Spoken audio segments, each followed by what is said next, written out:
Hello உறவுகளே, எல்லாம் எப்படி இருக்கீங்க? நல்லா இருக்கீங்களா? நானும் நல்லா இருக்கேன். இப்போ தீபாவளி வேறு வருது. எல்லாம் பலகாரம் சுடுவீங்க. எனக்கு ஏஜ் ஆனதுனால என்னால் நின்று சுட முடியாது, முட்டி வலி. நான் வேறு இடத்துல உங்கள் வீட்டில் செய்கிறாங்க, அதில் வாங்கிக்கலான்னு ஐடியா பண்ணிட்டேன். ஏன்னா இப்போ 2 வருஷமாக அப்படி தான் செய்கிறேன்.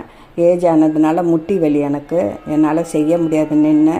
அதனால் இன்றைக்கி நான் வெண்ணெய் எப்படி எடுத்து உங்கள்கிட்ட காட்டுறன்றத சொல்கிறேன். பசும்பால் தான் நான் வாங்கிக்குவேன். வாங்கி அதை சிம்மில் வச்சு சுண்ட காய்ச்சிக்குவேன்.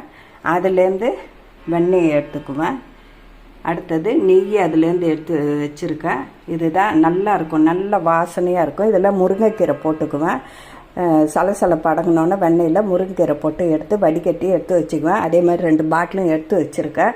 பார்த்துட்டு நீங்களும் செஞ்சு பாருங்கள். இது நம்ம உடம்புக்கும் நல்லது. தோசைக்கும் போட்டுக்கலாம், சப்பாத்தி சுடும்போதும் போட்டுக்கலாம். காலையில் நம்ம வெறும் வயிற்றில் கூட ஒரு 4 ஸ்பூன் உருக்கி சாப்பிட்டுட்டு நல்ல உடம்புக்கும் ஹெல்த்தியாக இருக்கும், ஃப்ரீயாகவும் இருக்கும் உடம்பு. நீங்களும் செஞ்சு பாருங்கள். இதில் பெனிஃபிட்டு நிறையா இருக்குது.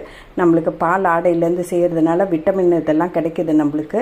அதனால் நீங்கள் செஞ்சு பார்த்துட்டு எப்படி இருக்குன்றதை எனக்கு கமெண்டில் சொல்லுங்கள். லைக் பண்ணுங்கள், ஷேர் பண்ணுங்கள், சப்ஸ்கிரைப் பண்ணுங்கள். மறக்காமல் கமெண்ட் பண்ணுங்கள், ஷேர் பண்ணுங்கள். தேங்க்யூ உறவுகளே, தேங்க்யூ உறவுகள்.